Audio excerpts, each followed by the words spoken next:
the days when you were mine, where we had our ups and downs. The bad outweighed the good. We had tried to work it out. Hell, I wondered if we could. Now I'm feeling lost and so alone. Yeah, I'm bleeding, spinning way out of control. Well, you say you need your time, that you need your space. Oh, baby, I don't understand. All I got to say is, what about me? What about us? What about life, baby? What about love? What about all our hopes, our plans, and all our dreams? Yeah. What about me?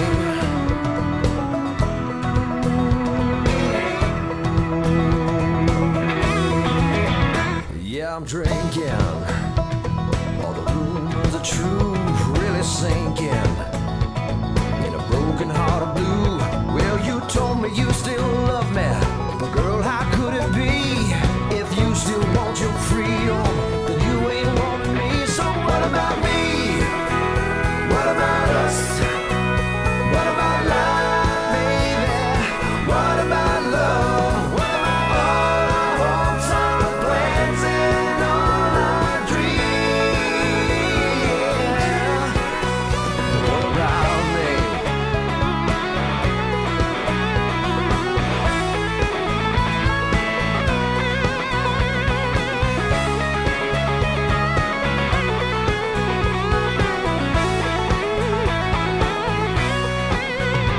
You say you're gonna go, I wave goodbye. Goodbye, baby. Don't you worry about all these tears I've cried. These conversations with an open bottle of wine let me know that today I'll be alright. Cause we tried to work it out. Too bad we never could. We had our ups and downs. Now you're gone for good. So what about me? What about us? What about life, baby? What about love? What about all our hopes, our plans, and all our dreams? What about me? What about us? What about life, baby? What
Don't talk about Texas or Amarillo skies. Don't talk about Houston or them Austin City nights. Don't talk about Galveston or sweet, sweet Abilene. Don't talk about Texas. Hey, mister, can I bum a ride? Anywhere you're gone is fine, as long as it's out of town. I could even fill your tank as a way that I can say thanks. I'm feeling kinda down. We can talk about anything that you want to, except one thing, mister, I'm begging you. Don't talk about Texas or Amarillo skies. Don't talk about Houston or them Austin City nights. Don't talk about Galveston or sweet, sweet Abilene. Don't talk about Texas. That's where she said goodbye to me.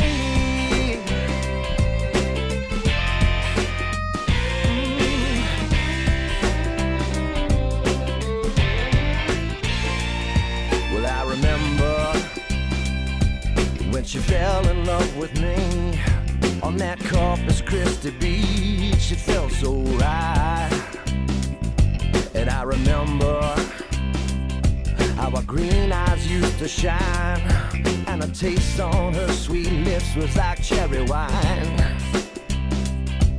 We can talk about any state that we've been through, except the one where I hitched this ride with you.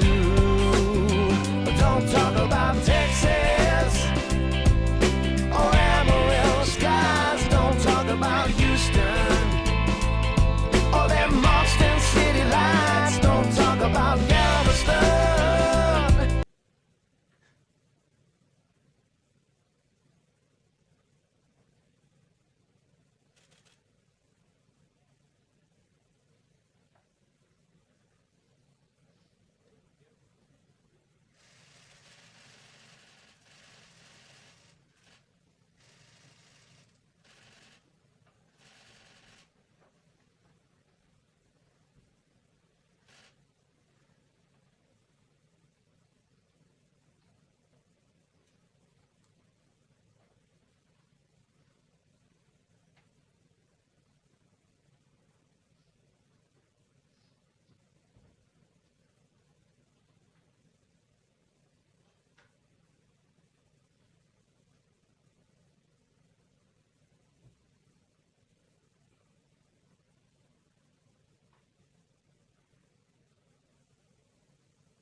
Thank you very much.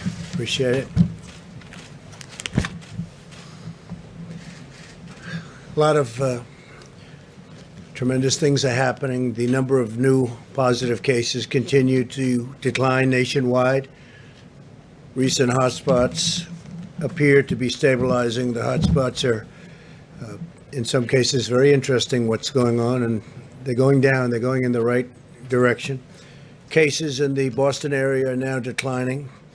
The Chicago curve appears to have flattened, which is terrific, and Detroit has passed its peak. These trends demonstrate that our aggressive strategy to battle the virus is working, and that more states will soon be in a position to gradually and safely reopen. That's very exciting. It was very exciting even today watching and seeing what's happening, and people are getting ready and they're all excited. I do want to mention a man who's done a very good job for us. Dr. Robert Redfield was totally misquoted in the media on a statement about the fall season and the virus. Totally misquoted. I spoke to him. He said it was ridiculous. He was talking about the flu and corona coming together at the same time. And corona could be just some little flare-ups that we'll take care of. We're going to knock it out. We'll knock it out fast. But that's what he was referring to, coming together at the same time. And I think rather than waiting, I'd ask Dr. Redfield to come up, say a couple of words just to straighten that out, because he didn't say it was a big explosion. The headline in the Washington Post was totally inaccurate. The statement wasn't bad in the Post, but the headline was ridiculous, which is, as I say, that's fake news, and CNN is fake news like crazy, and they had just totally the wrong story, which they knew. They were asked to change it, and they wouldn't do that. And it was false. So I'll ask Dr. Redfield, who is a real professional, to come up and explain. Please. Thank you, Doctor. Thank you, Mr. President.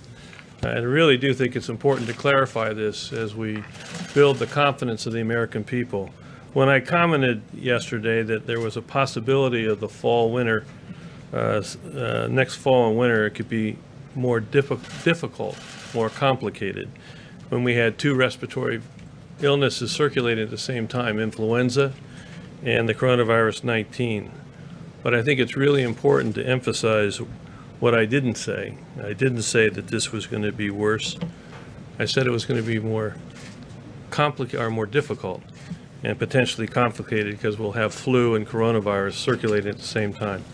I want to emphasize that we continue to build the nation's public health infrastructure to ensure that we have the capacity to stay in the containment mode. Those of you who heard me talk before, I've told you that in January and February, up to February 27, 28, this nation had 14 cases. We were in the containment mode. And then unfortunately, the virus overwhelmed where we got into extreme mitigation. We are building that public health capacity now to make sure that we stay in the containment mode for the upcoming fall and winter season. So we will not need to resort to the kind of mitigation that we had to this spring. I have confidence that our public health response of early case recognition that we've talked about, isolation and contact tracing, combined with our plans for increased surveillance, particularly for the most vulnerable, will be an effective public health strategy so our nation will be able to maintain itself in the containment mode. And again, that will be supported by the American public's continued cooperation, obviously in the areas of personal hygiene and the types of social distancing strategies that may be appropriate. The key to my comments, and the reason that I really wanted to stress them, was to appeal to the American public to embrace the flu vaccine with confidence. One of the greatest tools we have as we go through the fall, winter season that we're into is to get the American public to embrace the influenza vaccine and thereby minimize the impact of flu to be the co-respiratory disease that we confront. Thank you very much. Can I just be clear? Just to clarify a couple things. But I don't know what to follow up. He was misquoted, totally misquoted. He said they could come together. They didn't talk about that. And his whole purpose in making the statement was to get a flu shot so that next fall we don't have such a big season of flu. And we possibly won't. But as you said, it's possible if the corona even comes back, and he doesn't know that it's going to, and neither do I. We spoke at great length. And I think the doctor will speak if you'd like to continue, but we may have some embers, and we're going to put them out, of corona. But we may have a big flu season. but that's different. Flu is very different from corona. Ask him a follow-up question? Yeah, go ahead, sure. Okay, so, Dr. Redfield, the Washington Post, which you did the interview with them, they quoted you as saying there's a possibility that the assault of the virus on our nation next winter will actually be even more difficult than the one we just went through. And when I've said this to others, they've kind of put their head back. They don't understand what I mean. We're going to have the flu epidemic and the coronavirus epidemic at the same time. Is that what you said to the Washington Post? Yeah, that's what I was trying to say to you just a minute ago, that the issue that I was talking about being more difficult, is that we're going to have two viruses circulating at the same time. This spring that we just went through, February, we had a benefit of having the flu season ended. So we could use all our flu surveillance systems to say, whoops, this is coronavirus, we need to focus. Next fall and winter, we are going to have two viruses circulating. And we're going to have to distinguish between which is flu and which is the coronavirus. And so the comment that I made, it's more difficult. Doesn't mean it's going to be more impossible. Doesn't mean it's going to be more, as some people have said, worse. It just means it's more difficult because we have to distinguish between the two. And what I was wanting to do, and what I want to do again here, is appeal to the American public to recognize they can really help like they did with mitigation, which they really helped. I need them to help now to best prepare us by getting the flu vaccine and taking flu out of the picture. But excuse me. You may not even have corona coming back, just so you understand. Doctor, would you like No, but I'm sorry, but that quote that I just read was accurate, right, sir? Because that's the quote from the Washington Post. You were accurately quoted, correct? I'm accurately quoted in the Washington Post as difficult. But the headline was inappropriate. What does the headline say? Well, Read the headline. The headline says CDC director warns second wave of coronavirus is likely to be even more devastating. And isn't that That's not correct? what he said. That's not what he said. But if you have the two things The happening. headline doesn't No, correspond. I actually think it's actually going to be, I think the American public is going to heed the request to relook at their vaccine hesitancy to vaccine with confidence for flu.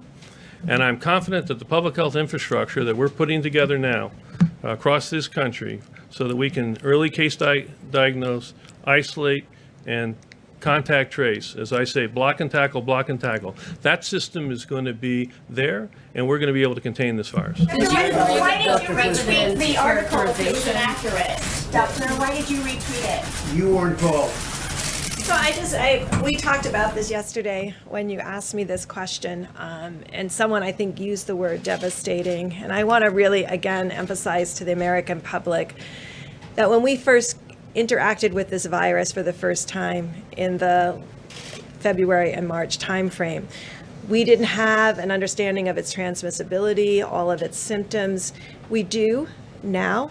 And I think what we are building together when we talk about the public health infrastructure, it is very much working on the surveillance piece. But I think we also know the strength of the American people and their ability to immediately understand how to protect themselves with not touching their face, making sure that they're washing their hands. But the other piece I wanted to talk about, and we mentioned yesterday also, that we have this summer, while we have flu surveillance that we can utilize and syndromic management that we can utilize, we have all of that time to prepare clearly the testing algorithm that you would need in a flu potentially if COVID came back. Potentially. And so we are preparing for that potential right now. And I think we spoke to you all about that and talked about how we're not only preparing for today and tomorrow, but we're preparing for 6 months from now, 3 months from now, and making sure that all of these pieces are in place. I think what Dr. Redfield clearly was asking for, just like we asked for every American to follow the guidelines, he's saying, please add to that guidelines getting your flu shot and making sure you're Doctor, wouldn't you say there's protected. a good chance that COVID will not come back? We don't And know. or if it comes back, it's in a very small confined area that we put out. Well, Go ahead. the great thing is we'll be able to find it earlier this time. And I think that's what we're talking about. We'll find those cases earlier. So what Dr. Redfield said, we would be able to stay in containment phase. And what we're also hoping, and we talked about this about 4 or 5 weeks ago, that we're hoping that the flu infections also go down because people are much more aware of respiratory illnesses and how to protect themselves. We want you to get your vaccine, but we also want to also protect individuals from getting the flu because of the vulnerability we know in certain populations to flu and the devastating outcomes to flu. We could prevent and decrease both of those things. So I think we are assured that the CDC is putting in place today what we are going to need in the fall so that we can stay in containment if potentially the virus comes back. And if it comes back, though, it won't be coming back in the form that it was. It will be coming back in smaller doses that we can contain. But what the doctor was saying, and I spoke to him at great length, he was saying if it should come back together, now you have a flu and you have the embers of corona. But in my opinion, from everything I've seen, it can never be like anything that we've witnessed right now. Would you say that's the correct statement? Absolutely. It's nothing like what we're talking about. What we've just gone through, we will not go through. You could have some embers of corona and you could have a big flu system. And if they combine, if they come together, it's not great, but we will not go through what we went through for the last 2 months. Yeah, Mr. President, Is that a correct statement? I understand that the United States will certainly be more prepared in the fall, but how can you say that you know it won't come back in the same level that it has today? What it is estimated, it might not come back at all, Jeff. It may not come back at all. He's talking about a worst case scenario where you have a big flu and you have some corona. And if it does come back, it's not going to come back. And I've spoken to 10 different people. It's not going to be like it was. Also, we have much better containment now. Before, nobody knew about it. Nobody knew anything about it. We understand it. Now, if we have pockets, a little pocket here, then we're going to have it put out. It goes out, and it's going to go out fast. We're going to be watching for it. But it's all possible. It's also possible it doesn't come back at all. I understand the containment, but I don't understand how you know it won't come back on a big scale. I didn't say it's not. I said if it does, it's not going to come back on anything near what we went through. But you could have a mess where they come at the same time. And if they come at the same time, the flu is not the greatest thing in the world, Jeff. It's not the greatest thing either. If they come at the same time, you have them both. But if we have embers of corona coupled with the flu, that's not going to be pleasant, but it's not going to be what we've gone through in any way, shape, or form. Yeah. If you don't think that it's going to come back at the same severity as right now, why are you still directing that taxpayer dollars to spend on emergency procurement of ventilators, tens of thousands? Because we have to have them for other reasons. Something else could come. I mean, we didn't know about corona. Now we know about corona. But look at what happened. And now we did have the H1N1 swine flu. We had that. We have other things that have happened. We had various forms of flu, but nothing like what we've had here. Nothing at all like what we've had here with the virus. But something could happen. I think that the stockpiles, we're making hundreds of thousands of ventilators right now. Nobody writes about that. You know, at the one time, all they talked about was ventilators, right? Because you didn't think it was possible for me to solve that problem. And I solved it, and nobody can believe it. I just spoke to world leaders today who desperately need ventilators. They said, the job you've done, and we're sending 500 to Mexico, then another 500 to France. We're sending some to Spain. We're sending some to Italy. We have them, they're being made by the thousands. And world leaders, I spoke to Prime Minister, I went through a lot of different calls today. I won't even tell you, but I can give you a list if you want. But I went through a lot of calls to a lot of leaders, spoke with Pakistan. They would like to have some ventilators. We're going to get them some ventilators. But they all said to me one thing. It was incredible that you solved the ventilator problem, because that was a big problem. The testing problem. We've done more than any other nation in the world. Go a step further. If you added up the testing of every nation in the world, put them together, we've done substantially more than that. You people aren't satisfied. So let's say we had 350 million people in the United States, right? Let's say.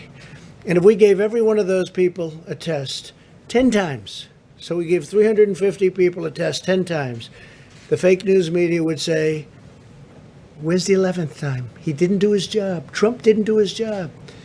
because you have a lot of bad reporting out there. It's very sad. And it's so bad. That's not true. Well, you're one of the leaders of the bad reporting. No, but that's not true. Okay, let's get on to another subject. I wanted that to be cleared up. If you want, we can get onto it later, but I want the Vice President to speak. But you ought to get the news accurately. You ought to write it. If you take a look at what you wrote about the ventilators, and when we became the king of ventilators, we're making different factories all over, ventilators, by the thousands. In fact, Mike got back from Wisconsin. First thing he did, he called up. I said, how's it going? He said, you're not going to believe. He just saw a plant, a factory, where they're making ventilators. I think I can say the words were unbelievable. He said it was unbelievable when he saw the quality of the equipment, the professionalism, a tremendous number of, how many workers would you say were there? Over 550. They doubled production and are about to triple production. Nobody thought this could be done. The fake news was very unhappy that it was done. But you guys don't ask me about ventilators anymore. Who's unhappy that ventilators everybody, are being made? because you never mention it. You never mention it. There's no stories. What a great job we've done with ventilators. We're now supplying ventilators all over the world because no other country could have done what we did. And you should say that's a great story. Instead, you say Trump was slow or slow. We were so fast. Plus, we put the ban on so much earlier.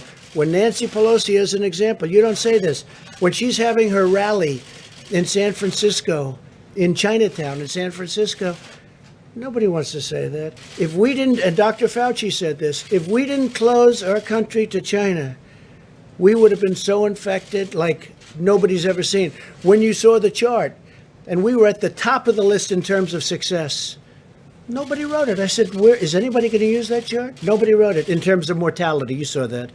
Nobody wrote it. Germany and our country, the most successful in terms of mortality. Nobody wrote it. It would be great if you wrote the truth, but let's get on with it because I want Mike to speak and then we'll take some more questions on the assumption you'd like to, and I think you probably will. It's been encouraging to watch states begin to open up and it really has been. It's a beautiful thing to see as restrictions are lifted. We must maintain vigilance and continue practicing social distancing. I encourage governors to follow a careful, phased approach, and I want to remind all Americans to adhere to our guidelines, very important. The governors are going to adhere, hopefully, or they're going to do what they think is best. I want them to do what they think is best, but ideally they'll adhere. Wash your hands, avoid close physical contact as much as possible, and wear a face covering when distancing is impractical. There are cases we've flattened the curve and really made tremendous progress, but we must guard against a dangerous rebound. We don't want a rebound. That's so important. This is what we're just talking about. We don't want a rebound. The doctor doesn't want a rebound. These people definitely don't want a rebound. I don't think you want one, do you? Huh? You, especially. We don't want rebounds after all this death that we've suffered. Not work. I don't view work. I view it death that was unnecessary. Should have never happened. Should have never left that little area where it started. You know it, and I know it, and they know it. In our all-out war against the virus, we continue to make great strides on testing, famous testing, doing more than anybody else anywhere in the world. Nothing funny about that, John. Most of the governors have never faced a situation like this before, but we're helping them find unused testing capacity within their states. Tremendous testing capacity that the governors, in many cases, didn't know they had. And additional capabilities are coming online every day. We're coming up with new equipment, like the Abbott Laboratories equipment, on-site, 5 minutes, great success. Everybody wants it.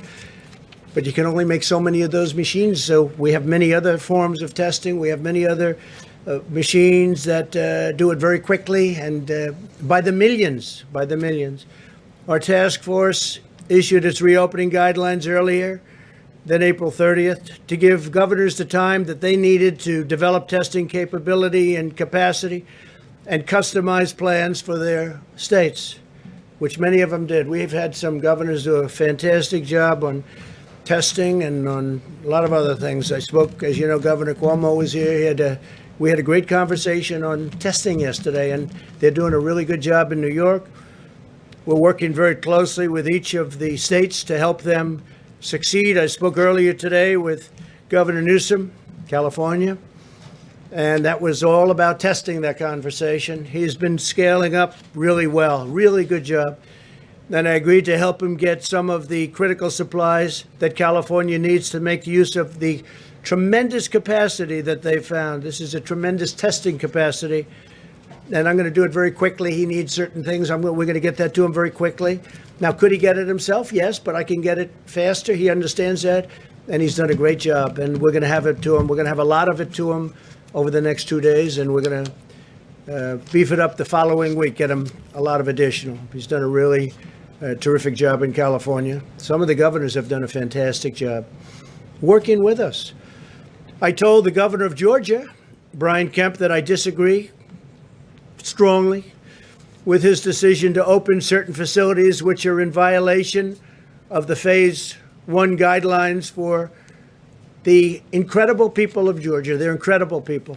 I love those people. They're great. They've been strong, resolute, but at the same time, he must do what he thinks is right. I want him to do what he thinks is right. But I disagree with him on what he's doing, but I want to let the governors do. Now, if I see something totally egregious, totally out of line, I'll do. But I think spas and beauty salons and tattoo parlors and barber shops in Phase 1, we're going to have Phase 2 very soon, is just too soon. I think it's too soon. And I love the people. I love those people that use all of those things, the spas and the beauty parlors and barber shops, tattoo parlors. I love them. But they can wait a little bit longer, just a little bit, not much, because safety has to predominate. We have to have that. So I told the governor very simply that I disagree with his decision, but he has to do what he thinks is right.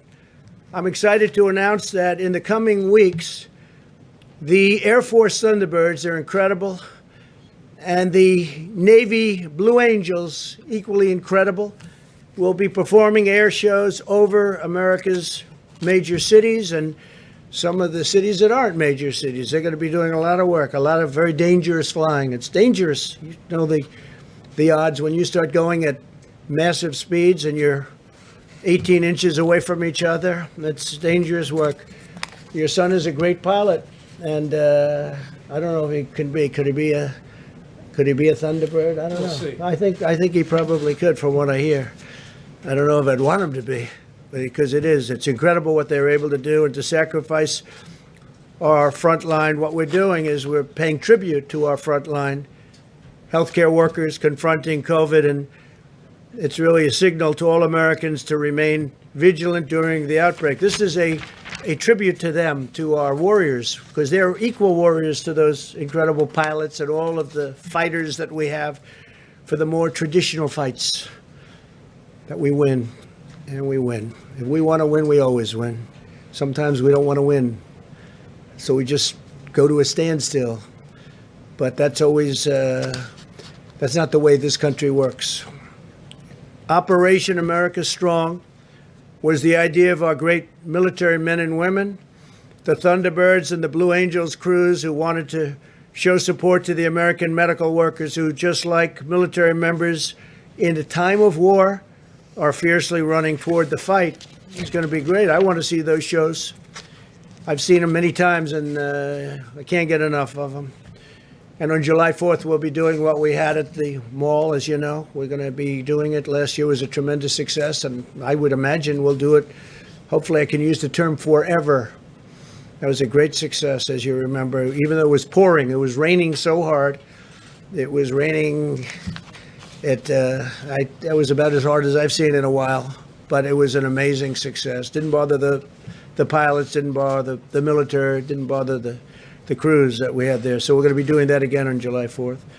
Our great military is operating at 100% during this crisis, and thousands of troops are deployed alongside of civilians in the COVID hotspots. As you know, you see them all over. When I spoke with Governor Cuomo, and when I spoke to Gavin Newsom and many of the other governors, they wanted to know if we could have some military help with the medical, and we gave it to them. And in every case, they said fantastic. I mean, just fantastic.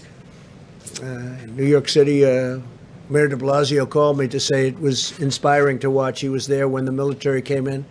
He said it gave everybody spirit when he saw the professionalism and the spirit that they had. They walked in and they helped a lot of people, doctors, nurses, respiratory technicians and professionals. It was an incredible thing. But everybody that saw them going to work said that was something special. So we're going to have some tremendous air shows all throughout our country, and that's in honor of what we're all going through together and the people that are helping us so much. And unfortunately, the people who have passed away from something that should never have been allowed to happen. Following around-the-clock negotiations yesterday, the Senate answered my call to replenish the paycheck protection program so that millions of additional American workers can keep getting a paycheck. We just increased it by $310 billion. I urged the House to pass the bill without delay. In our first round of funding, we provided nearly $350 billion, and it went at record speed to American workers and small businesses. And it's really been an incredible success. I want to thank the banks, with the big banks, the little banks, the commercial banks of all kinds. We had the community banks, were fantastic, by the way, community banks. And as you know, this was an interesting story. In recent days, I've called for Harvard, that's Harvard University, which has a $40 billion endowment fund, to return the money that it was allocated under the CARES Act. And I'm pleased to announce that Harvard has announced today that they will not accept the funds, nor will Stanford University or many of the others that were involved, both on a university level, also on a company level. Some of the companies were bigger than people had represented or bigger than people had thought, and strong enough that they didn't need the money. So there's a certain amount of money that we are not sending. Well, as soon as I heard it, I said, stop funds. And for the most part, I guess they stopped it, Mike, right? They stopped it. But they're not accepting the money, and that's great. And so I want to thank Harvard. I want to thank Stanford, and I want to thank the other companies. In the case, it's broken differently between colleges and companies, but I want to thank the companies and the other great universities, and there's some great ones. The legislation passed by the Senate yesterday also reserves $30 billion in loans for small financial institutions that serve minority and distressed communities. Very important. We're determined to protect our African American, Hispanic American, and minority workers who have been hit so hard by this hidden enemy. My administration is pursuing a comprehensive strategy to address the full spectrum of needs in these communities, supporting both health and economic revitalization. First, my administration is committed to providing the testing that is needed to fight the virus in distressed communities. In the last month alone, we've already sent over $1.4 billion to our nation's 13,000 community health care centers. Think of that, 13,000, to increase testing and treatment in the underserved areas. We're also expanding access to telehealth. Telehealth has become a big deal. You know, I've been reading about it for years, and all of a sudden, because of this, it's become a big thing. People can't leave their houses. They didn't want to leave their houses for various reasons, including they wanted to follow the guidelines. The legislation passed by the Senate yesterday, and I want to thank everybody. A great vote. Great. It's, as you know, it was a unanimous vote. How often do you see that? But the legislation passed by the Senate yesterday includes an additional $25 billion to further expand testing and provides even more funding for community health centers and various forms of epidemics and pandemics. And we'll be working on that because, you know, as per a couple of your statements and questions before, we want to work on that for the future. We hope this doesn't happen again ever. But last time was of this magnitude, 1917. That's a long time ago. So we want to be prepared. And we are prepared. And as I told you, we're building up hospital, not only our stockpile, which is being up greatly, being built up greatly, but also hospital stockpiles. We're getting them what they need. We're working out cost arrangements with them, and we're getting them a lot of the ventilators, which are the hardest thing for them to get, both from a cost standpoint and a technical standpoint. At the same time, we're also supporting the establishment of new testing sites focused on these communities. 40 sites have launched so far, and there are plans to launch dozens more in the next 3 weeks. We're coming up with testing apparatus and testing plans that are incredible when you look at the numbers. And some people are very, very big on testing. Big on testing, but some people are much less big than I am, I will tell you, and they're professionals. But we want to have it so that nobody can talk about, gee whiz, I wish we had more testing. Nobody's done it like we've done it, and nobody will. And we're getting very much stronger. We have incredible professionals doing it. So many different tests have now evolved. People are finding it even hard to believe. My administration is working closely with governors to ensure that they have the testing infrastructure in place to reduce further spread of the virus, if they're so inclined to use the testing apparatus, including strategies for older individuals, low-income Americans, minorities, and Native Americans. As part of the effort, the White House Task Force, headed up by Mike, who's done incredible. I'll say it every time. I'll say it to anybody that wants to listen. Mike Pence has done an incredible job. Really an incredible job. Thank you. Is providing technical assistance to all 50 states through one-on-one phone calls as they develop and implement their plans. In addition, my administration is committed to restoring Black and Hispanic communities to full economic health.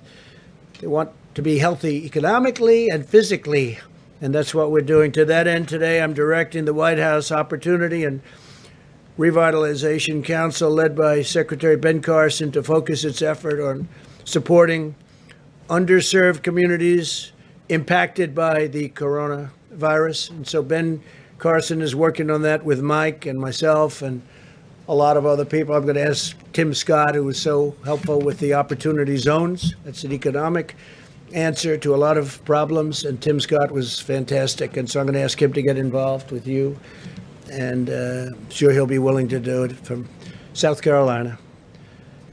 I also asked the council to identify what additional funding will be required from Congress beyond what has already been provided.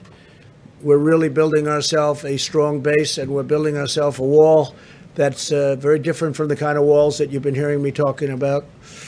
But it's nevertheless, it in many ways performs the same function, and hopefully it's going to perform it equally as well. Furthermore, the council will seek input from the private sector and community leaders on how we can best support minority and distressed communities.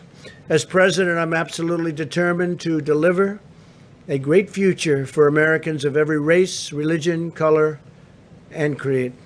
Before our nation was attacked by this horrible enemy, our African American and Hispanic American citizens were prospering like never before. Best employment numbers ever. Not only African American, Asian American, Hispanic American, every American. We were breaking records at every level. We had almost 160 million people employed. We were never even close to that number. And we were also breaking them economically, highest stock market numbers, highest numbers of every kind. And I think we're going to be back there, and I think it's going to be much sooner rather than later. And I think we'll surpass those numbers, including our employment numbers. But I'll not rest until that prosperity has been fully restored. And again, I really believe that we're going to lift those numbers higher than ever before, and it won't be as long as people might think. A lot of very smart people are looking at that, and they're betting. You just have to look at what's going on with the stock market. In order to protect our great American workers, I've just signed an executive order temporarily suspending immigration into the United States. This will ensure that unemployed Americans of all backgrounds will be first in line for jobs as our economy reopens. Crucially, it will also preserve our healthcare resources for American patients. We have to take care of our patients. We have to take care of our great American workers. And that's what we're doing. So I've just signed it just before coming into the room. and very important, very important. And as to amending it or extending it, that we can do at the appropriate time, but it's now signed. Earlier today, the First Lady and I planted a tree on the south lawn of the White House in recognition of the 50th annual Earth Day. I was led to announce that we will begin to reopen our national parks and public lands. We want Americans to be able to satisfy and be really safe. We want them to satisfy their family that safety is going to happen, and it will happen, and maybe even at a level like never before. We've learned so much, but we want them to enjoy these great national treasures as we continue to take reasonable precautions, and hopefully it'll be just reasonable. My administration has directed more than $7 billion in federal funding to support the development of treatments, diagnostics, and therapies, and that's something, doctors, I hope you can really work on. It's something so powerful and so important. The FDA, the NIH, and industry leaders are establishing master clinical trial protocols to test multiple promising new drugs at the same time, and we're doing a lot of testing right now. More than 1,600 locations across the country have signed up to administer convalescent plasma to patients, infusing them with antibodies of those who have recovered. And when they recover, I said it last time, practically the first thing they say is, I want to give my blood so that I can help other people. They want to give their blood. It's incredible. They're laying in bed. They're still in pretty weakened conditions, and they say, I want to give my blood, and that's happening all the time, isn't it? If you recovered from the coronavirus, I ask you to consider contacting your local blood or plasma donation center to arrange a donation that could potentially save many lives. With love for our nation and loyalty for our fellow citizens, we will safeguard our families, care for our neighbors, heal the sick, protect our workers, and build the future for a country that is the greatest country anywhere in the world, and we're only going to get greater. Thank you very much. Mike Pence, please.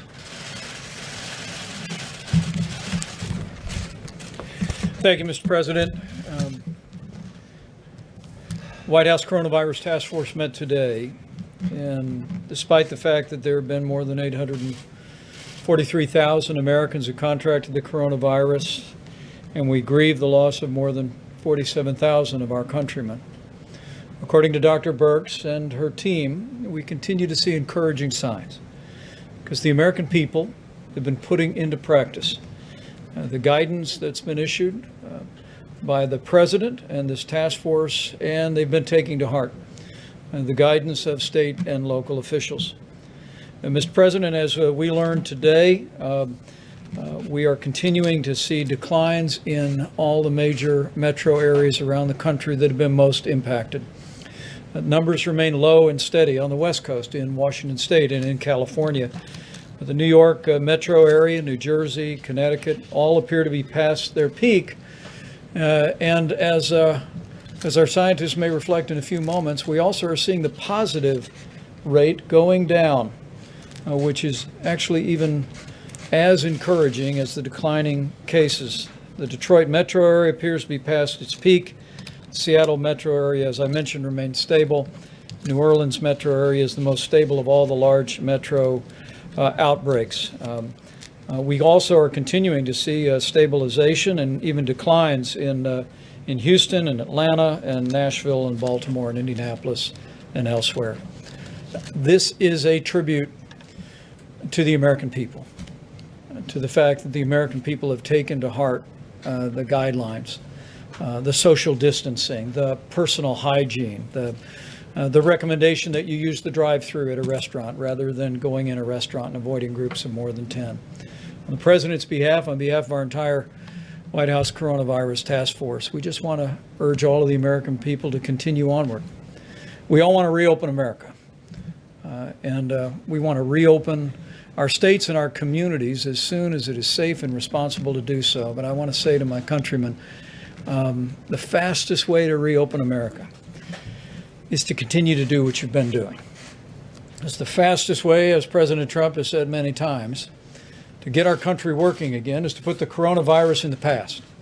and we are on our way to doing just that. You know, for early on, the president called forth not only the full power of the federal government, but he called forth the full weight of the American economy. And I had the privilege yesterday to travel to Madison, Wisconsin, and see American industry and American workers at their very best. And I want to thank the GE healthcare team in Wisconsin, as well as the union machinists that I spent time with all day yesterday. It was extraordinary. Mr. President, earlier this month, you used the Defense Production Act to ensure that supplies could flow to GE and General Motors and Ford and other companies that were prepared to repurpose manufacturing lines and hire new workers to construct ventilators. And at this particular plant, they literally have, the union sat down, the machinist union sat down, and in less than 1 week negotiated a new contract with GE Healthcare that allowed them to begin to bring in workers from around the country. They doubled their work line in 1 week. They're about to triple it. They've been going 24 hours a day, 3 shifts, 7 days a week. And then the president promised that by harnessing the power of the American economy, we would have 100,000 ventilators in 100 days. But thanks to the ingenuity and the hardworking Americans that I was with yesterday and other companies, we're actually going to have 110,000 ventilators in 100 days. They were all wearing T-shirts, Mr. President. I brought one back for you that simply read, "Union Machinists Save Lives." And to that great team at GE Healthcare, I want to just say all of America is proud of you and grateful for you. We're also grateful to all of our healthcare workers at every level and all the work that they're doing. And we're proud that our National Guard and our American military are at their side. As our task force learned today, more than 31,000 National Guard have been stood up around the country. And the president, in the last day, extended what's called Title 32 authorizations for all National Guard personnel through May 31. So we're going to continue to partner with states as the National Guard plays a vital role in testing and in cleaning nursing homes and in standing up states' response. Military personnel, Mr. President, we have more than 5,500 active duty military personnel, including, as of yesterday, 964 medical professionals in the uniform of the United States working in 17 hospitals in 7 states around the country. We're also very proud of our team at the VA.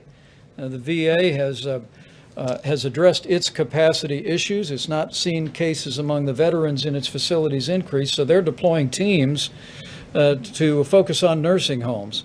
In Massachusetts, the VA personnel have disinfected 2 different nursing homes. In New Jersey, they literally taken over 2 state nursing homes and deployed 90 doctors and nurses. And in Florida, we're sending 16 teams to assist in nursing home operations. As the president also mentioned, in addition to what I saw yesterday in Madison, Wisconsin, we continue to build our strategic national stockpile. It's growing again with ventilators, on nearly 11,000 in supply. 901 new ventilators will be added, transitioned in the near term, and every American, I think, can be confident that should the need arise for your family member facing serious consequences from the coronavirus to need that equipment to help them breathe, that equipment will be there. As we said yesterday in Wisconsin, and you've said, Mr. President, I think it should be a great source of comfort to every American that no American who has required a ventilator in the United States has been denied a ventilator. And that's a testament to our healthcare workers, a testament to every American putting mitigation principles into practice, and it's a testament to all these great companies. Speaking of great companies, American businesses are stepping up. It was on April 1st that I traveled to a Walmart distribution center, and the president reached out to the president and CEO of Walmart to ask Walmart to get in the gowns business. And Mr. President, I'm glad to report to you that we heard today at the task force that Walmart is producing 8.4 million gowns, and they will be delivered into our commercial supply to healthcare facilities around the country by the end of June. They're hardly alone. Honda is producing 500,000 face shields. New Balance is making 100,000 masks a week. In a very real sense, The American people have stepped up to make the sacrifices and endure the hardship that social distancing has required. But American businesses at every size and every means have come together to respond to the president's call. It really has been a whole of America approach. And our message from the president's White House Coronavirus Task Force is to tell the American people it's working. We're getting there. We can see light at the end of the tunnel.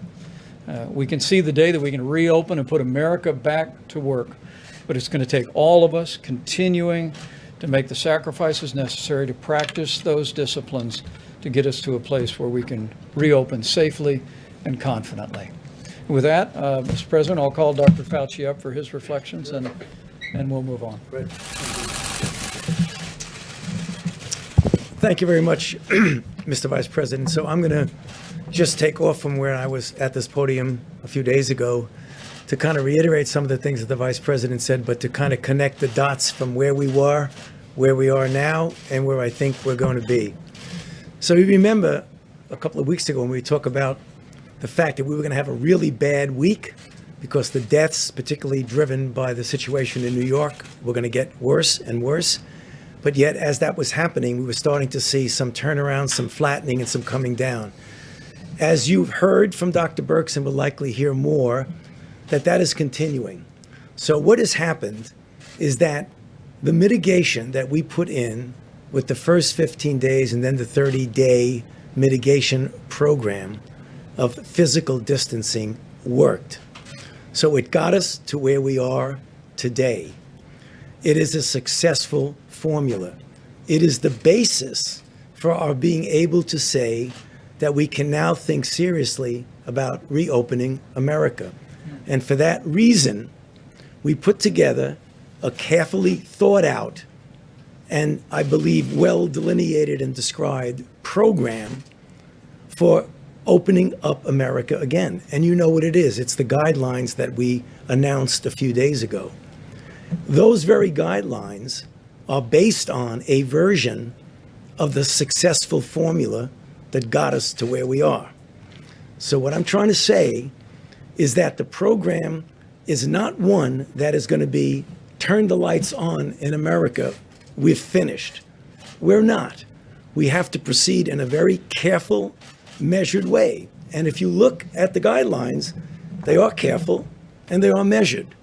There are certain checkpoints before you can even think about going into a phase one. And then things relax a little as you go into phase two, and relax a little and you go into phase three. Now, we live in a big country and it's heterogeneous, and there are different dynamics of outbreaks in different parts of the country. So the speed with which one can go from one to another, at the point at which you can even begin to think about the phase, is going to differ. So the one thing that I know, the urge we all have to get out there and get it over with, let's get back to normal, for a lot of good reasons, because there's a lot of suffering, economic and otherwise, in this country because of that. But again, as I've pleaded early on weeks ago, I plead with the American public, with the governors, with the mayors, for the people with responsibility. Although I know one has the need to leapfrog over things, don't do that. Do it in a measured way. This is a successful formula. The problem is, if we don't do that, there is a likelihood that we'll have a rebound. And the one way not to reopen the economy is to have a rebound that we can't take care of. So please, again, let me just close by pleading with the American public in general and those who are responsible leaders to carefully consider how we get back to normal. Thank you. Can you talk a little bit about your expectations for the fall? We heard from Dr. Redfield and Dr. Birx. What do you see for the fall? Is it going to be embers or possibly no return of the virus at all? You know, as I've said before here, when you look at an outbreak, it's two dynamic forces opposing each other. If you leave the virus to its own devices, it will take off if you do nothing to stop it. If you put into place the kinds of things that we talk about, first containment, and then hopefully you never get to mitigation, but containment is important. Those two forces are going to determine whether you're going to have a big outbreak. So what Dr. Redfield was saying, first of all, is that we will have coronavirus in the fall. I am convinced of that because of the degree of transmissibility that it has, the global nature. What happens with that will depend on how we're able to contain it when it occurs. And what we're saying is that in the fall, we will be much, much better prepared to do the kind of containment compared to what happened to us this winter. Now, the complicating issue is that unlike the syndromic and influenza-like observances that we have, that you could pick it up by clinically what's happening, it's going to get complicated by an influenza season. And I believe that's what Dr. Redfield was saying, that is going to be complicated. So whether or not it's going to be big or small is going to depend on our response. And that's what I think people sometimes have misunderstanding. Nobody can predict what is going to happen with an outbreak, but you can predict how you're going to respond to it. And that's really very important. So you would caution against people thinking that in the fall, there's not going to be coronavirus anymore and we won't have to worry about it. No, or no. if it is, it'll be spotty and it won't be a big problem we have to worry about. There will be coronavirus in the fall. If we do, which we won't, but let's take an imaginary period. We say, okay, coronavirus, forget about it. We're not going to do anything about it. It will take off. That's what viruses do. But that's not what's going to happen. We are going to respond to it to not allow it to do that. Dr. Fauci, what happens when governors like Governor Kemp are not following this careful, measured plan and moving forward even without meeting the gating criteria? Well, if I were advising the governor, I would tell him that he should be careful. And I would advise him not to just turn the switch on and go, because there is a danger of a rebound. And I know there's the desire to move ahead quickly. That's a natural human nature desire. But going ahead and leapfrogging into phases where you should not be, I would advise him as a health official and as a physician not to do that. Okay? Go ahead, please. Thank you, Mr. President. Can you please give some details about the executive order? I know that the White House has just released a document. I haven't had a chance to Well, we review can it. talk about that later. It's an executive order on immigration. We want Americans to have the jobs. We want Americans to have the health care. We want to take care of our citizens first. We have to. It's a very powerful order. It's for 60 days. At the end of 60 days, or maybe even during 60 days, I'll extend it or not, and I'll maybe change it. I might modify it. Yes? Exemptions for immigrants who are already here, Mr. President? Yeah, go ahead, please. Immigrants who are already here in the country or immigrants abroad who already effectively have a green card trying to get into the country, and healthcare workers. We're talking about immigrants that are trying to get in, and we're talking about people, and also, by the way, people that are coming in illegally. Now, as you know, because you've seen the numbers, our border, our southern border, is very, very tight. It hasn't been this tight in years. It's being helped by 160 more than that miles of wall that are going up. I'm trying to get to 450 by the end of the year, 450 miles. And we'll have 530 miles early next year. And that's really great. It's fully funded. We have all the funds, and the Army Corps of Engineers is doing a fantastic job. Same people that did Javits Center, as you know. They're doing a fantastic job. So our southern border is very, very tight, for good reason, for very good reason. We're also being helped by 27,000 very good soldiers from Mexico, and I want to thank the president of Mexico. He's been terrific in many ways, including on what we're doing with COVID. And as you know, we have a very good trade arrangement with Mexico now, which we didn't have before. So I want to thank the president of Mexico, in particular for the 27,000 soldiers. They're doing a fantastic job. For healthcare workers, sir? You want to talk about the exemptions for healthcare Yeah, workers? we want to protect our healthcare workers, and that's one of the other reasons we're doing this. Yes, John? Mr. President, I want to ask you about Rick Bright. He's the head of the federal agency in charge of getting a vaccine out to Americans once it's ready. He says he has been pushed out of his job because he raised questions about hydroxychloroquine. and some of your directives on that. Was he pushed out of that job? I never heard of him. You just mentioned a name, I never heard of him. When did this happen? This happened today. Oh, I never heard of him. If the guy says he was pushed out of a job, maybe he was, maybe he wasn't. You'd have to hear the other side. I don't know who he is. Please. And on the Hold on hydroxychloroquine, one second, please. Well, I just wanted to, you said by 4th of July, you expect people will be on the National Mall and we'll be having a celebration like we Hope so. did last year.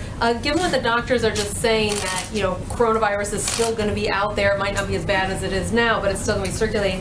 Is that going to be safe to have that many people in the mall? We're going to probably have 25% of what we had last year. Last year, as you know, was maxed out. I saw a magnificent picture of Dr. Martin Luther King, and I saw a magnificent picture of our event last year, and both of them were maxed out. It was beautiful to see, beautiful, very similar. This year, most likely, we'll be standing 6 feet apart. We'll have to do that in a very, very interesting way, and maybe we'll even do it greater. So we'll leave a little extra distance. But if we do that, we'd certainly do that. I don't see maybe the purpose if we can't do that. We have to have people, thousands. We had tens of thousands. Most of you were there. Tens of thousands of people last year. It was incredible. And it was, to an extent, an air show of all the different aircraft flying over. We even had Air Force One flying over. So ideally, it would be wonderful if we could actually have it as it was last year. And eventually we will have that. I think it's important to know, eventually we are going to have that. Your stadiums are going to be the way they've been for the last 100 years. No, I know, but your stadiums, as an example, sports, going to be the way they used to be.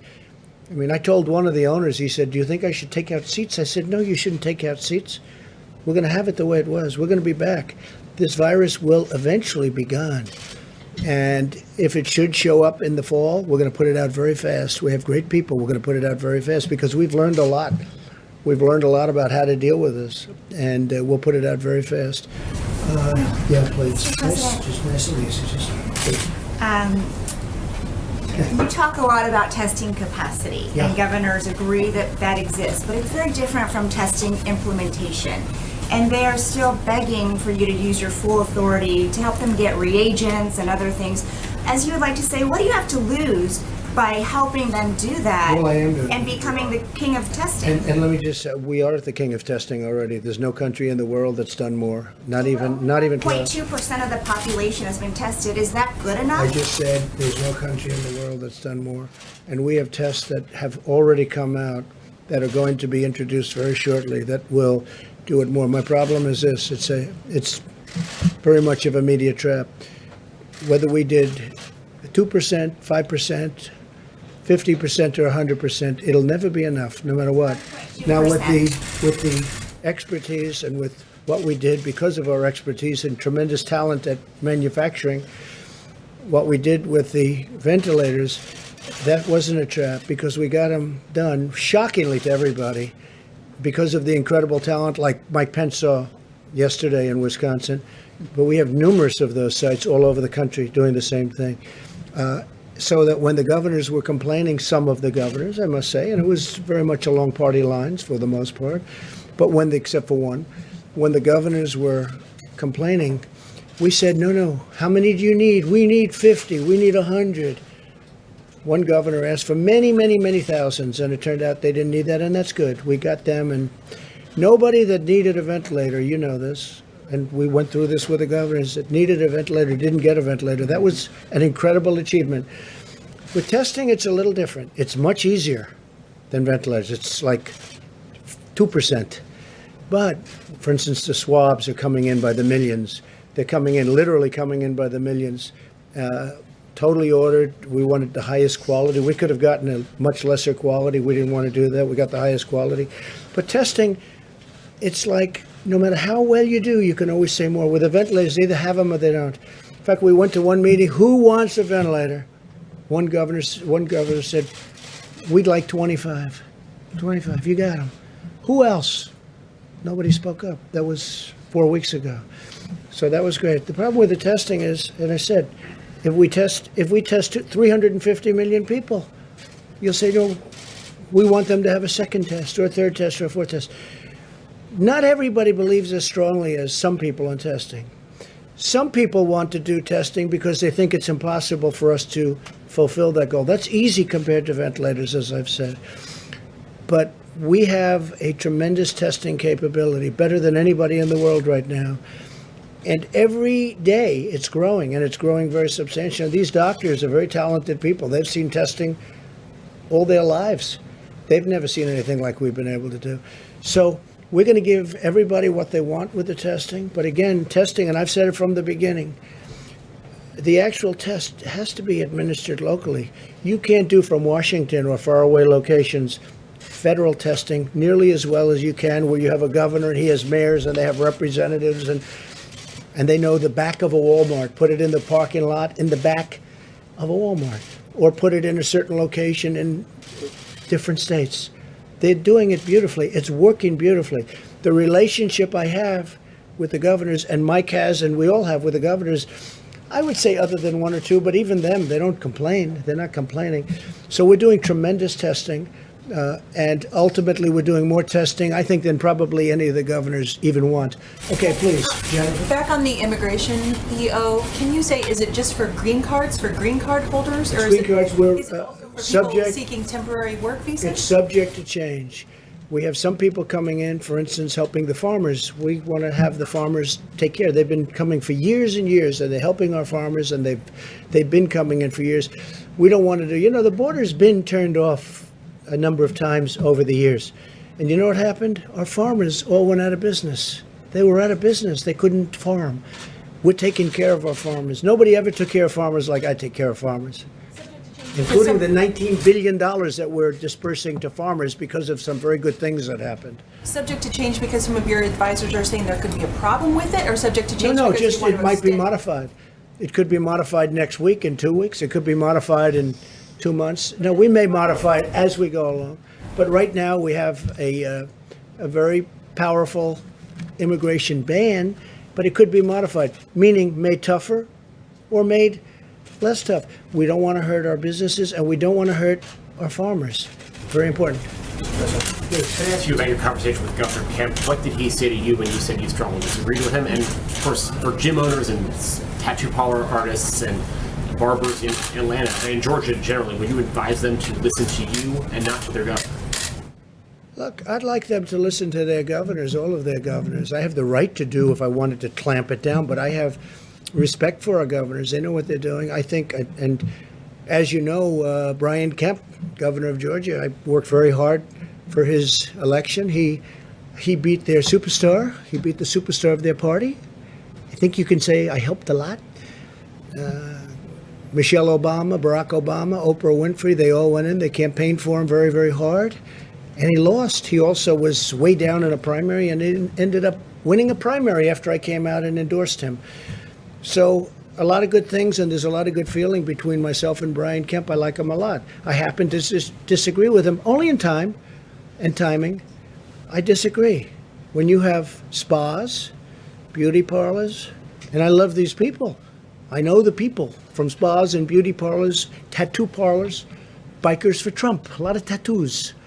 I love them. I love these people. And barbershops. These are great people. But you know what? Maybe you wait a little bit longer till you get into a phase 2. So do I agree with him? No. But I respect him, and I will let him make his decision. Would I do that? No. I'd keep him a little longer. I want to protect people's lives. But I'm going to let him make his decision. But I told him I totally disagree. Okay. Thank you, Mr. President. The Vice President in his remarks was talking about the federal efforts that have been undertaken as it relates to nursing facilities. And as you both know, they've been just so incredibly hard hit, just tragic, over 10,000 COVID-19 deaths so far. The industry says that they're struggling as it relates to testing. Can you commit to increasing testing at the nursing facilities across our country? We're doing that automatically. I mean, that's almost common sense, but we're doing that automatically. I mean, you look at the state of Washington. That was our first glimpse of it. They got hit so horribly in that nursing home. It seemed like everybody was from a particular nursing home. So we knew immediately that was going to be a problem, and we're doing that 100%. We're taking very special care of our nursing homes and our seniors, other than me. Other than me. Nobody wants to take care of me. But other than me, we're taking care of our seniors. Another area. Thank you, Mr. President. No, it's just an enormously important question. And we want to thank the American people who have been putting off visits to their grandmothers and grandfathers and moms and dads. It's tough. I'm going to be in Indiana next week, and I'm not going to go see my mom. She lives in her own home, but people get it, that the risk of serious illness for a healthy American of the coronavirus is fairly low. You'll either have flu-like symptoms or no symptoms at all. But as we've said so many times at this podium, and the American people get it, a healthy American could inadvertently convey the coronavirus to a senior with an underlying health condition and have the kind of heartbreaking results that we've seen in nursing homes around the country. It's the reason why from early on, the president took decisive action to raise the infectious disease standards at every nursing home in America. He deployed all 8,000 of our inspectors, the Center for Medicare and Medicaid Services, to dedicate all of their time to ensuring compliance with those new higher standards. We've spoken about nursing home issues with governors around the country, and frankly, there are governors around the country that have done remarkable work with nursing homes. You mentioned Governor Brian Kemp. He actually used the National Guard in Georgia. He deployed them to nursing homes to do cleaning and to disinfect areas of those nursing homes, and it's tremendous service. But to your point about testing, if you look carefully at the guidelines, Open Up America again, you will see that in phase one, the level of testing that we contemplate is first that we want to be able to test anyone who has the symptoms that may be coronavirus and be able to test them quickly. Secondly, we want to do the kind of contact tracing, and Dr. Redfield and his team are deploying CDC teams in every state in America to be able to find out everyone that that person has been in contact with and test them. But if you look right underneath that, what we're directing states to do is be prepared to deploy testing resources first and foremost to nursing homes and long-term care facilities so that we can monitor any potential outbreak of the coronavirus among the most vulnerable population. Thanks to the leadership of our Surgeon General, as the President announced today, we're also going to be deploying testing resources to vulnerable communities, to underserved communities. The CDC released new preliminary data on the impact, particularly on African American communities in this country, and it's the reason why part of our phase one recommendation is that we deploy testing resources into those communities that are described by the doctors as socially vulnerable. And even as we speak, we'll announce next week that we're already in the process of deploying testing. And so it's a good opportunity to remind every American to be especially careful around our seniors, to heed the guidance about avoiding visitations, to protect the health of those who are most vulnerable. But the American people can be assured that from phase one forward, all the way through phase three and reopening, we're going to be helping to guide the states to focus on the most vulnerable, beginning with our seniors with serious underlying health conditions. Mr. Vice President. Thank you, Mr. President. Commercial labs say that they need to buy new diagnostic machines to be able to double their testing capacity. Your administration has said that there's enough testing capacity to double overnight. How do you kind of square that difference? Very easy. They can get new machines if they want, but even if they didn't, we have tremendous testing capability. You take a look at what's happening in California and New York. Governor Cuomo told us very strongly, he said, wow, we have a lot of labs. You know, it's a research center of the world. They have tremendous. In California, too, long conversations. They have tremendous testing capability there, too. Now, if they want to increase it, they can increase it, but they have plenty right now. You saw the maps the other day where we put up the different sites in various states, and virtually all states are like that. How about you with the mask? Yes, Mr. President, may I actually follow up on those maps from the other day? On Monday, a reporter for a local television station in Miami sent me a question asking if it was possible to get the information on those maps distributed to the media so that local TV stations and newspapers can check on that information. So that could be done. Do you want to do that? Do you want to say something? Thank you for talking about testing and testing capacity, because we have been talking about that for several weeks, because we could see, and we did a full inventory of every single state and every single laboratory. And I also appreciate you talking about the implementation piece of the testing capacity.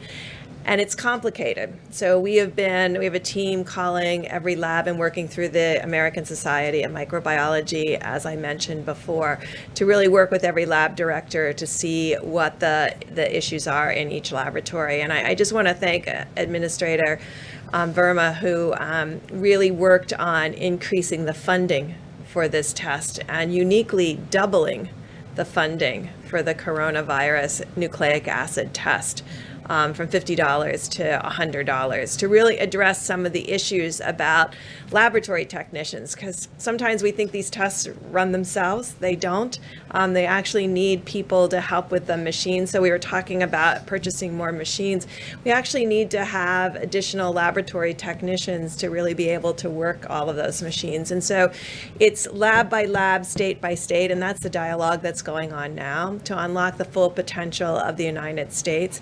Maybe the testing would not be needed at this moment, and maybe it is, but we want it also totally available in the fall if it comes to an issue where we have to distinguish between flu and COVID-19. So we're building infrastructure and capacity not only for today, but for tomorrow, and really showing a new way to really deal with pandemics and bring testing to scale, because the country has never had to do this before. I mean, if you look at some of the other countries, they're struggling with some of the issues from PPE to testing. And so this is a universal issue, but we're working on it as a collective to really have a very innovative and integrated way to approach testing. But without building new, they have tremendous capability. And the maps are, I will ask the companies, because obviously it's proprietary where every single machine is. And, you know, if you have that machine and 5 others, maybe you don't want to let that person know you have 5 others. It's kind of like Coke and Pepsi.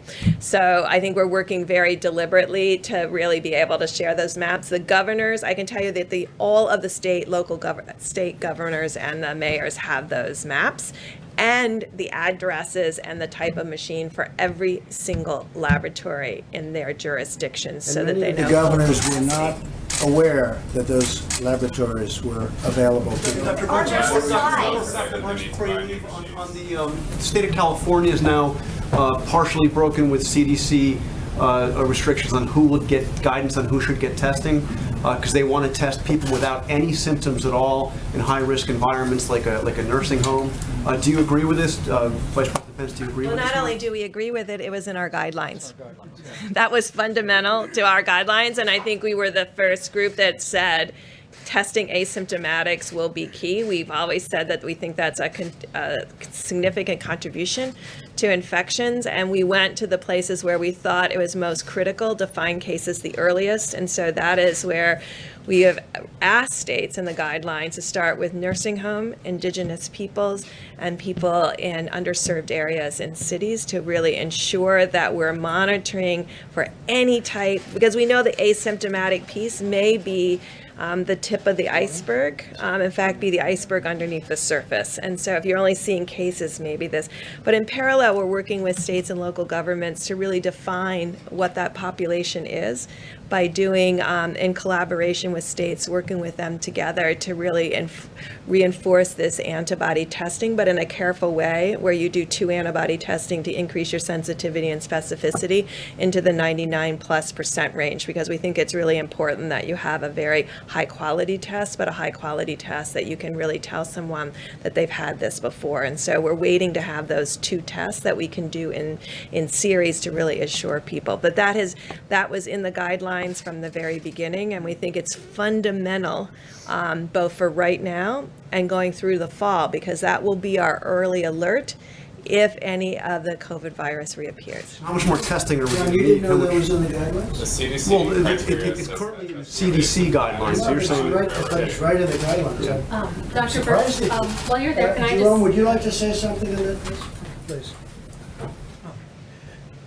Thank you, Mr. President. And I just want to reiterate to everyone that the task force and the administration have a commitment to protecting vulnerable people.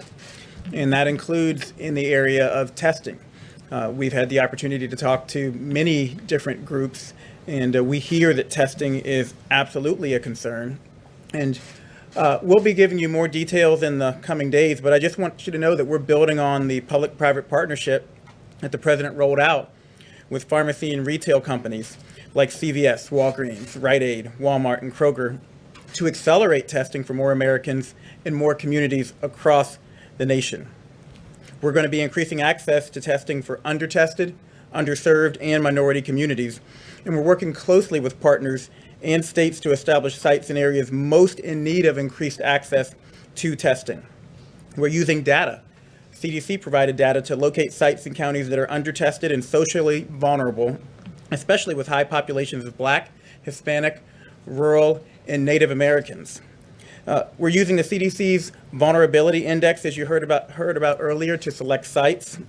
This measures the resilience of communities when confronted by external stressors along 4 main themes: socioeconomic status, household composition, and disability, minority status, and housing type. Our goal is to have about 2/3 of these initial sites located in counties with moderate to high social vulnerability, and about 1/4 of these sites in counties with high social vulnerability. So again, I want communities that are vulnerable to understand that we are strategically and intentionally making sure we're deploying testing in those areas so that people can get identified if they have symptoms, can get identified if they are asymptomatic, and that we will be able to deploy resources appropriately. Thank you. I have a quick follow-up for Dr. And I have to Birx. say, our Surgeon General is doing a great job. Thank you. Great job. Really good. OAN, anybody? Mr. President, thank you. Can we talk about Iran? You put out a message this morning making a rather big announcement for our military when it comes to Iranian aggression. Are you going to change formally rules of engagement for our U.S. military so that they can engage? We're covered 100%. We don't want their gunboats surrounding our boats and traveling around our boats and having a good time. We don't want them anywhere near our boats. And so you know the order I gave. I don't think I have to say it again, but I've given that order. Under the Obama administration, it was taking place all the time. Under my administration, I gave this order early on and nothing happened. They were very nice. There was no problem. But then I noticed yesterday they did that in a much lighter form, but they did that again. I said, we're not going to stand for it. So if they do that, that's putting our ships at danger and our great crews and sailors in danger. I'm not going to let that happen. And we will. They'll shoot them out of the water. So the U.S. military does not have to change its rules of engagement in order to follow your... No, that's in rules of engagement. That's a threat when they get that close to our boat. And they have guns. They have very substantial weapons on those boats. But we'll shoot them out of the water. Okay? Please. Thank you, President Trump. If possible, I'd like to ask a question to Dr. Fauci and then a very different one to you. To Dr. Fauci, today the CDC and the USDA said that the first pets in America had tested positive for the coronavirus. What does that mean, and what should the public know about that? Pets? Pets, 2 pets. So that question was asked before, but I'll be happy to answer it again. Certainly, animals, pets, can get infected. Big cats in zoos have been reported to be infected with coronavirus. There's no evidence that the virus is transmitted from a pet to a human. Now, obviously, is that impossible? I mean, biologically, anything is possible, but there's no evidence whatsoever that we've seen from an epidemiological standpoint that pets can be transmitters within the household. So it's not surprising. I mean, when you have viruses that can infect multiple species, isolating it from an animal doesn't necessarily mean the animal is transmitting it. What about the lion in the New York Zoo? Yeah, well, that's the lion in the New York. How did that happen? It probably happened. I don't know, Mr. President, but I would imagine that one of the zookeepers probably had an asymptomatic infection, took care of the animal, gave him some food, touched him or whatever, and that's how we got it. Thank you. And President Trump, my question for you, President Trump, my question for you is, Earlier in these briefings, you talked a lot about giving Americans hope, and you wanted to focus on that. But now that the crisis seems to perhaps be lessening, I wanted to ask you about accountability. And of course, millions of Americans became familiar with you as the tough boss who fired people for doing a poor job. I want to ask you about two specific things. There's a report from Reuters today that the HHS secretary put a former dog breeder in charge of day-to-day coronavirus efforts to begin with, and also on Reuters reported today that Alex Azar, the secretary of HHS, put a former dog breeder, that was his most recently former job, in charge of day-to-day operations of the coronavirus. But I don't know, but you just tell me something. What's the second? And the second one is on face masks. Taiwan has a bigger population than New York State. Early on, they had universal wearing of face masks. No problem with face masks if the governors want to do that. You know, we ordered, I don't know if you know, 500 million face masks. We have hundreds of millions right now. And if people want to wear them, it's up to the governors. If the governors want that, it's up to, now it's more appropriate in some states, obviously, than others. You have the big planes, and you have certain states where it's much less necessary. But no, that's up to the governors, and we have that very well covered, I think, face masks. But people are wearing masks. We have hundreds of millions of face masks, and we have at least 500 million. That's a lot. We'll have them very shortly. Lots of people are wearing face masks now that the federal government advised it. It was almost overnight. But less than a month ago, our Surgeon General said that, and I'm quoting, they're, quote, not effective in preventing the general public from catching coronavirus. I mean, should there be accountability there and also for the HHS secretary? Well, I don't know. Would anybody like to speak about it? I think, just so you understand, if somebody wants to wear them, I'm all for it. Would somebody like to discuss that? Go for it, boss.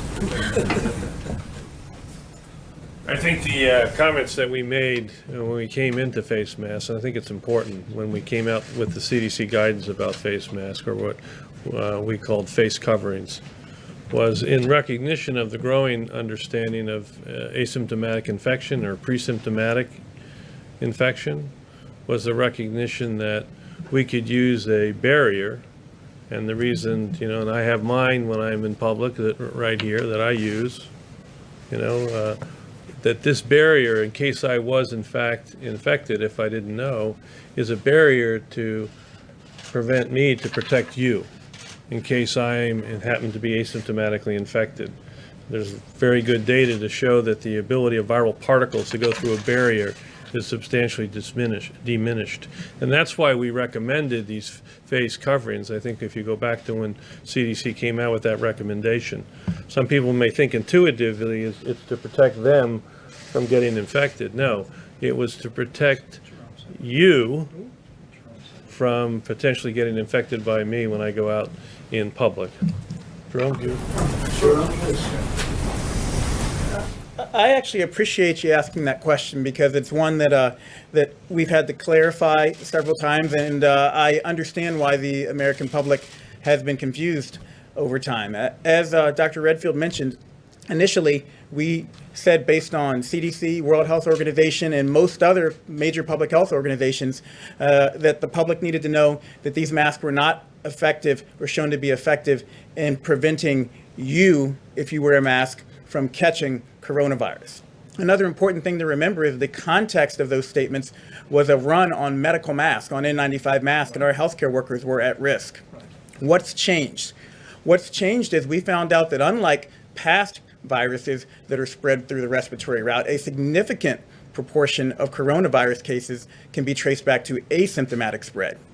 So, the task force deliberated this. We've always told you that we will look at the facts and we will give people recommendations based on the best available evidence at the time.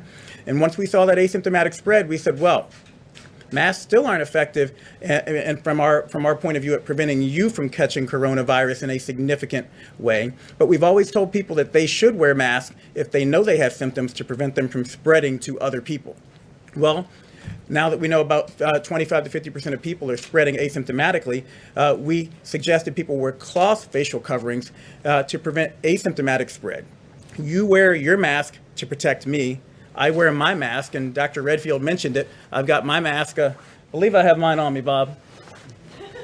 I carry mine around with me, too. I wear my mask to protect you. we're 6 feet away, which is why I'm not wearing my mask to protect you now, and we also all have been tested.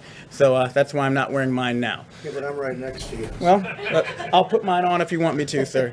But again, important to know that if you're going to wear a mask, it's not a substitute for social distancing.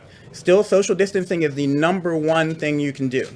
Number two, it's important to know that you should practice good hand hygiene and not touch your face, because you still could touch a surface and bring disease to your face. And number three, this is the most important, well, it's just as important. Please save the medical mask, the N95s for the healthcare workers, because the cloth facial coverings are effective, as far as we know right now, based on the best available evidence, at preventing you from spreading disease to other people. So no inconsistency there. It's just the recommendation changed because the information changed, and that's what you want from your public health leaders. And the argument made that you knew about asymptomatic transmission at the time that you said that, and that you were essentially misleading the public so that they... Well, I mean, the honest answer to you is no, we did not. That was the recommendation of the World Health Organization and the CDC, and we gave you the best information we could at the time. So I actually a little bit resent that implication, because I work hard to try to protect the American people, and we are always going to give the American people the best information we have available at the time. And we're humble enough to say, look, if we don't know, we're going to change. We're going to change those recommendations. Just a wise guy question, that's all. Please, go ahead. Mr. President, I wanted to ask you about the launch of the military satellite by Iran. Wanted to get your response to that. Do you see this as an advancement of the missile program? You mean the shot they took? Well, they say no. Okay, they say all sorts. It was for television. Does anybody really believe that? They want to have better television in Iran. So they say no. We're watching Iran very closely, very closely. We know more about Iran than they do right now. We know more than they do. So we know all about it. We watched it. We knew it was going up. We followed it very closely. They say it was for television. Yes, please. Mr. President, just a quick follow-up. Go ahead, finish up then, please. Yeah, very quickly. Are you concerned that they see this as a potential vulnerability on the part of the United States? There was the outbreak. What is it, vulnerability? Military readiness, the outbreak on the Roosevelt, the fact that you're consumed with dealing with coronavirus here in the United States. Various navies have had outbreaks of COVID. Look, we're in 184 different nations right now. 184, the COVID. No, we have a problem on that. Just shows you how rapidly it spreads. It started off with 2 sailors and then 10 sailors and 20, and now I hear it's 540, of which one's died and a few are very sick, but most of them are back in great shape. But we did lose one, and it attacked the lungs of that young person. And then we also had a number that were quite sick, but they're all either better or getting better, but most of them are better for a long time already. Okay, please. Thank you, Mr. President. As you know, over the course of the past few weeks, there have been the closures of several meat processing companies across the country in several states. Yeah. Is this a concern to you? Are you going to increase testing in these facilities? Look at because South the Dakota, how workforce well the really is governor's, sick? look at South Dakota, how well the governor's done there, and all of a sudden you have a big spike in one location, and she's got that very much under control, as you know, but nevertheless, that was surprising, and they had a big one right near where you were yesterday, as I understand it, and so, we're concerned about that. They're closing 1 or 2 of the plants, actually. Is the food supply secure? Yes, totally secure. It's in great shape. Yeah, in the back, here you go. Thank you, Mr. President. The Attorney General in the state of Missouri filed a law case against China, accusing it of lying and covering up about the origin of the virus. Yeah. Do you support that, and do you call Well, I for haven't seen the case. international... I know about the case. He filed a case against China. I love Missouri, as you know. It's great. But I'm going to take a look at it. I actually know about it very much. I have to take a look at it. I have not seen the case in terms of reading it, but I will be doing that. Call for international investigation. Well, we're going to have to take a look. Oh, we're doing investigations. We're doing our own. But I do want to see and review that lawsuit. I'm sure that won't be the last one. Yeah. I just had a follow-up question for Dr. Fauci, if you don't mind. Yeah, sure. I'm happy to ask you one after. John had asked the president about Rick Bright, and he said he wasn't sure who that was, but I'm sure you're familiar who he is since he was the head of BARDA. So there's a concern or an accusation he's raised that he was removed from his job because he protested widespread use of hydroxychloroquine. Are you familiar with this situation, and do you feel like public health experts feel they are able to speak publicly or to speak out in opposition to things? Yeah. So you don't feel like there's any concern among people at the NIH right now or in the public health community? At the NIH? Absolutely not. Dr. Fauci, knowing Dr. Bright and knowing what his gifts are as one of the country's leading experts on vaccines, are those gifts best suited at NIH rather than BARDA? What's he going to be doing with you? What is he going to be doing at the NIH? First of all, are his gifts best suited to work with you rather than BARDA? I don't really think I can comment on somebody's relative gifts. I mean, he's going to be at the NIH and he's going to be responsible. From what I hear, again, this is what I've heard, that he's going to be responsible for the development of diagnostics, which is very, very important. The NIH is going to be involved in trying to develop new generation diagnostics, which we feel is going to be very important for the future of being able to facilitate the kinds of things that now are sometimes problematic. And why do you say he has great gifts or gifts? What, do you know him? No, but have you reviewed him? Have you studied him? Have you reported on him? You said his gifts. I mean, His entire career. well, that doesn't mean you have developing gifts. vaccines, I know a lot of including people, they play the- baseball, but they can't hit 150 in the major developed leagues. the flu vaccine last year. No, but you talk about his great gifts. Go ahead, please. Thank Please, you go so ahead. You much. could go, please. Thank you, sir.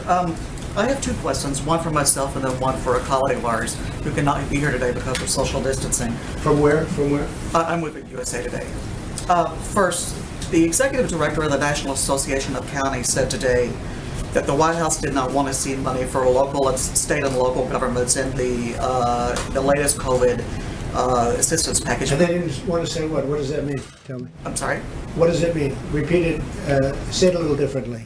The executive director of the National Association of Counties said today that the White House objected to putting funding for state and local governments into the latest COVID assistance Oh, really? package. That's interesting. Is he a Democrat? I do not know, sir. Well, check it. How could you ask that question without knowing? But Check it out. You'll find out. I'll check it out. Okay, But what's the he next says question? his question was, You know his the point- numbers, you know the money we put into states, local governments, everything else?